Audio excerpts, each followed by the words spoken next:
नमस्कार साथियों, आप सभी कृषि छात्रों का आपके अपने YouTube चैनल प्रबल एग्रो स्टडी में मैं बहुत बहुत स्वागत करता हूं। साथियों, आज का जो वीडियो रहने वाला है वो एग्री इन्फॉर्मेटिक्स यानी कृषि सूचना प्रौद्योगिकी, जो कि बीएससी एग्रीकल्चर सेकेंड सेमेस्टर के छात्रों के लिए काफ़ी महत्वपूर्ण रहने वाला है।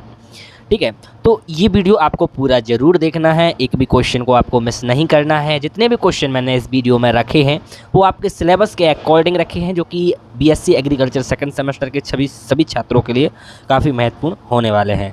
तो साथियों, वीडियो को शुरू करते हैं। ये जो वीडियो है वो बीएससी एग्रीकल्चर सेकंड सेमेस्टर के सभी छात्रों के लिए काफ़ी महत्वपूर्ण है। यदि आप किसी भी एग्ज़ाम की तैयारी कर रहे हैं जिसमें कि एग्री इन्फॉर्मेटिक्स आता है तो आप इस वीडियो को देख सकते हैं। ये वीडियो आपके लिए काफ़ी हेल्पफुल होने वाला है।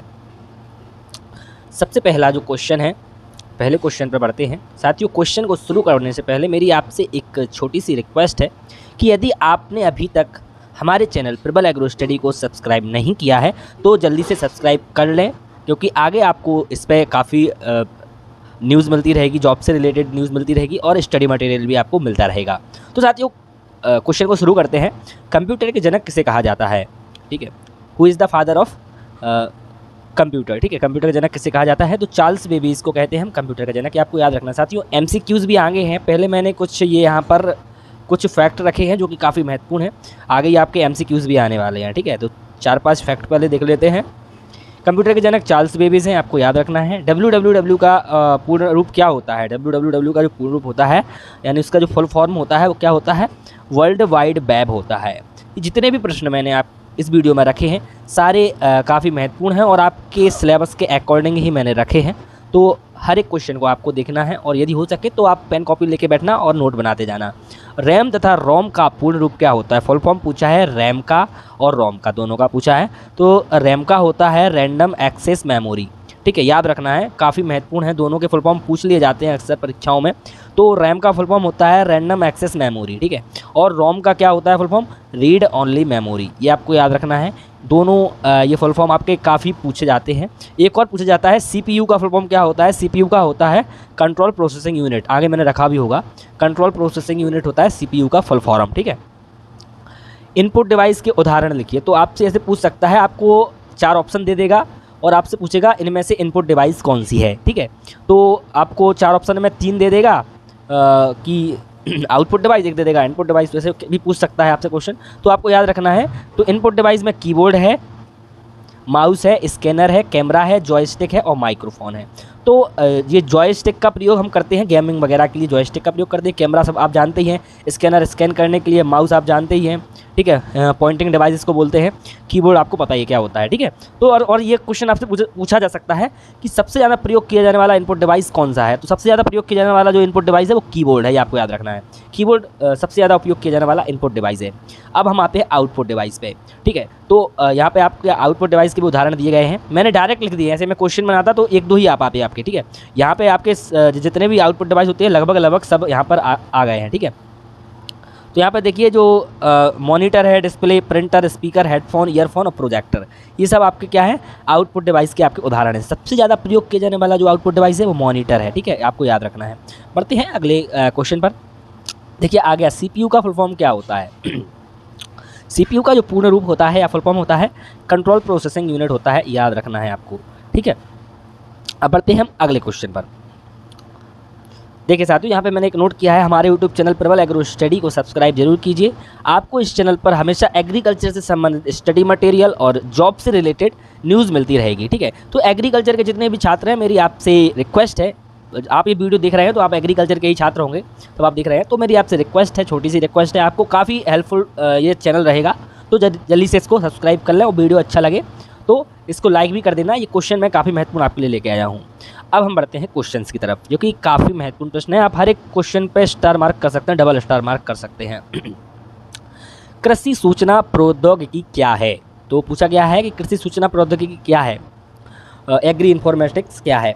तो खेती करने की तकनीक है, या कृषि उत्पादों का विपणन है, या सूचना प्रौद्योगिकी का कृषि में उपयोग है। तो जो इसका जो सही उत्तर हो जाएगा साथियों वो ऑप्शन सी हो जाएगा, यानी सूचना प्रौद्योगिकी का कृषि में उपयोग। इसको ही हम सूचना प्रौद्योगिकी या ई कृषि का आपने नाम सुना होगा, ई कृषि या ई एग्रीकल्चर, ठीक है। तो इसी से संबंधित है सूचना प्रौद्योगिकी का कृषि में उपयोग करना, ठीक है। सी ऑप्शन सही हो जाएगा। कृषि सूचना तंत्र का मुख्य उद्देश्य क्या है? तो पूछा गया है साथियों आपसे कि कृषि सूचना तंत्र का मुख्य उद्देश्य क्या है। तो पहला ऑप्शन जो आपका है कृषि उपज को बढ़ाना है, या किसानों को जानकारी प्रदान करना है, या कृषि उत्पादों को निर्यात है, या कृषि उत्पादों की पैकिंग है।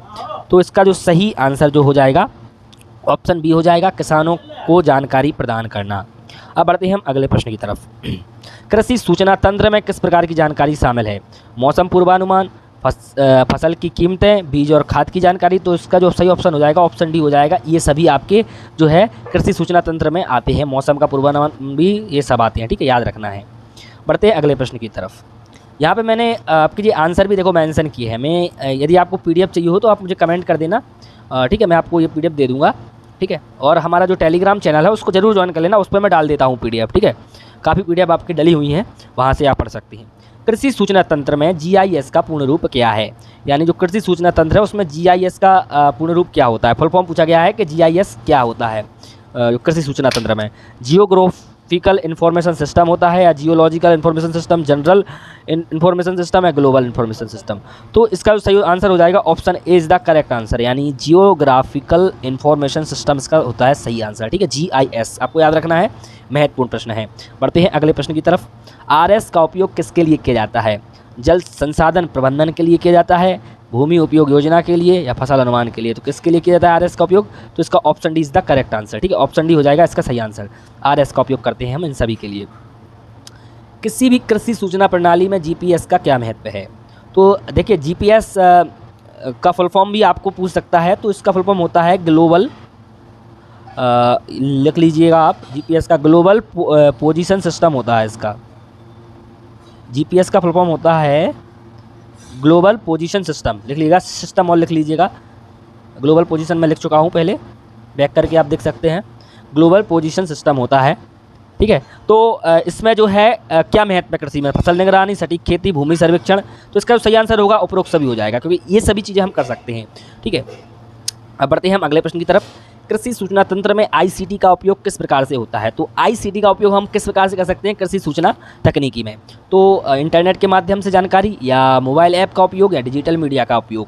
तो इसका जो सही उत्तर होगा वो होगा उपरोक्त सभी, यानी ऑप्शन डी आपका सही उत्तर हो जाएगा। अब साथियों हम अगले प्रश्न पर बढ़ते हैं।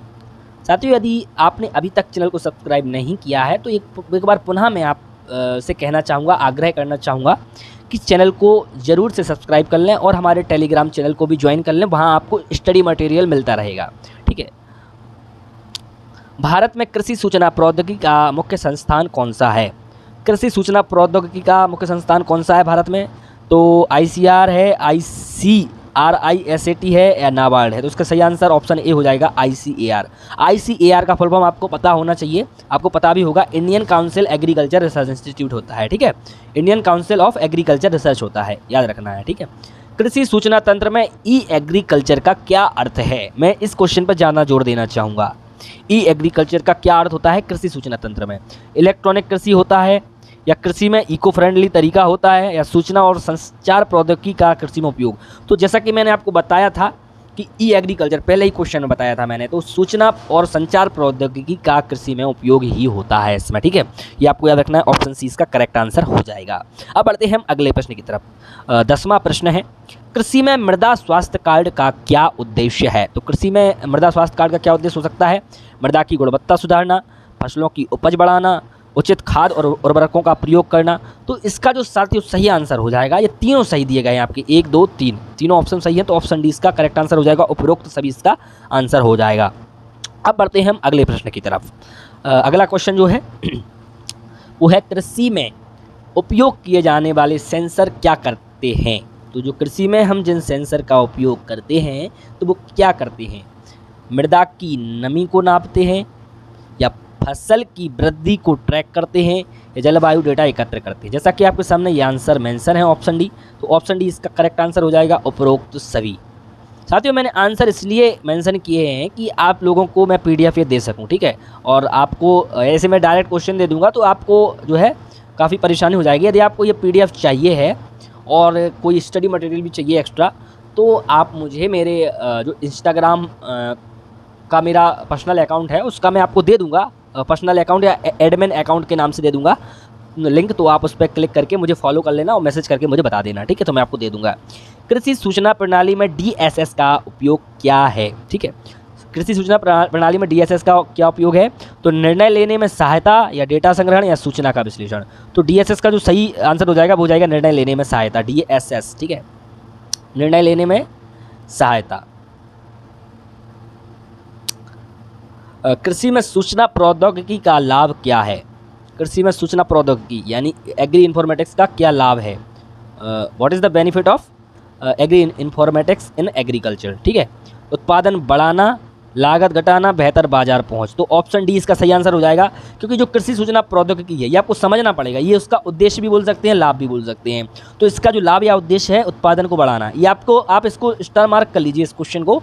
और ये क्वेश्चन आपसे काफ़ी लंबे चौड़े में पूछा सकता है, आपको बड़े बड़े ऑप्शन दिए जाएंगे। आपको ये मैंने की पॉइंट्स बताए हैं इसमें, जिससे कि आपको समझ में आ जाएगा कि ये उत्पादन को बढ़ाना, ठीक है, लागत घटाना और बेहतर बाजार पहुंच। तो सूचना प्रौद्योगिकी का उपयोग है उत्पादन को बढ़ाना, लागत घटाना, बेहतर बाजार पहुंच। इसको आप आंसर इसका ऑप्शन डी हो जाएगा, आप याद रखना। ये सभी इसके सही आंसर हैं जितने दिए गए हैं।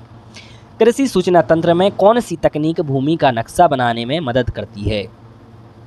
तो कृषि सूचना तकनीक में कौन सी तकनीक है जो कि कृषि में नक्शा बनाने में उपयोगी है? तो इसका जो सही आंसर ऑप्शन डी हो जाएगा। ये भी नहीं, ये भी नहीं, ये भी नहीं, नक्शा बनाने में कोई उपयोगी नहीं है आपका, ठीक है। Option D is the correct answer. बढ़ते हैं अगले पर। कृषि में ड्रोन का उपयोग किसके लिए किया जाता है? कृषि में ड्रोन का उपयोग, ठीक है, किसके लिए करते हैं? फसल की निगरानी के लिए करते हैं, या मृदा विश्लेषण के लिए, या बीज और उर्वरक के छिड़काव के लिए। तो ड्रोन का हम जो उपयोग करते हैं कृषि में, तो इन सभी के लिए करते हैं। तो ऑप्शन उपरोक्त सभी हो जाएगा।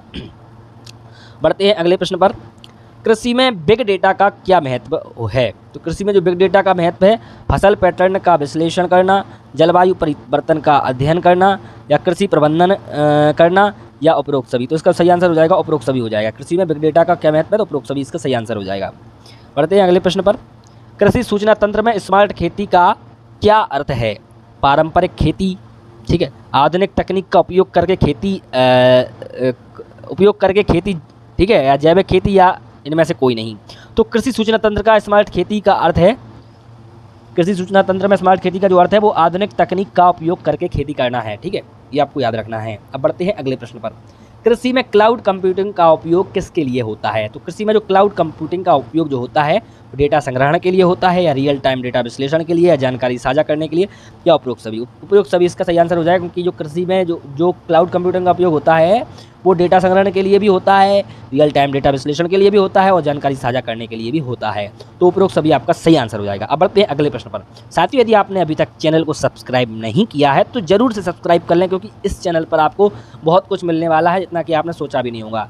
हर एक सेमेस्टर का आपको महत्वपूर्ण प्रश्न देखने को मिलेंगे, स्टडी मटेरियल। कोई डाउट आपको रहेगा तो आप कमेंट करके हमें बताइएगा, तो हम आपको, ठीक है, उसका भी समाधान आपको देंगे। तो सब्सक्राइब जरूर कर लेना। आपको एग्री मेन चीज़ है, आपको BSc आपकी हो जाएगी। आपको जॉब के लिए कहाँ जाना है, कहाँ नहीं जाना, तो उससे रिलेटेड आपको इस पर गाइडेंस मिलता रहेगा इस चैनल पर, तो ज़रूर से आप जुड़ जाइएगा, ठीक है। कृषि में IoT का प्रयोग क्या है? तो कृषि में जो IoT है उसका प्रयोग क्या है? तो फसलों की निगरानी है, स्वचालित सिंचाई प्रणाली है, या उपकरणों का प्रबंधन है। तो उपरोक्त सभी इसका सही आंसर हो जाएगा ऑप्शन डी, ठीक है। तो IoT का प्रयोग जो है वो फसल की निगरानी करना भी है, स्वचालित सिंचाई प्रणाली भी है, और उपकरणों का प्रबंधन भी है। तो अब बढ़ते हैं अगले प्रश्न पर। कृषि में मशीन लर्निंग का उपयोग किसके लिए होता है? तो कृषि में जो मशीन लर्निंग का उपयोग होता है वो भविष्यवाणी करने के लिए होता है, या डेटा विश्लेषण के लिए होता है, या स्मार्ट खेती समाधान के लिए होता है। तो इसका सही आंसर हो जाएगा किस कृषि यानी एग्रीकल्चर में जो हम मशीन लर्निंग का उपयोग करते हैं वो इन तीनों के लिए करते हैं, ठीक है। तो ऑप्शन डी आपका सही आंसर हो जाएगा इसके लिए। Option D is the correct answer. ये थे साथियों आज के मोस्ट इम्पोर्टेंट 20 क्वेश्चंस, ठीक है। कैसा लगा आपको वीडियो कमेंट करके ज़रूर बताइएगा, और किस यूनिवर्सिटी से आप हैं ये भी मुझे बताइएगा। ये इसका पार्ट 1 है, पार्ट 2 इसका जल्द ही आएगा। तो आप चैनल को सब्सक्राइब कर लीजिएगा, क्योंकि चैनल को सब्सक्राइब कर लेंगे तो आप तक जल्द से जल्द इन्फॉर्मेशन पहुंचती रहेगी, आपको इसका नोटिफिकेशन मिल जाएगा। ठीक है साथियों, धन्यवाद वीडियो देखने के लिए, बहुत बहुत धन्यवाद आपका। Thank you for watching this video. ठीक है, और जुड़े रहिए प्रबल एग्रो स्टडी के साथ। धन्यवाद, कीप लर्निंग।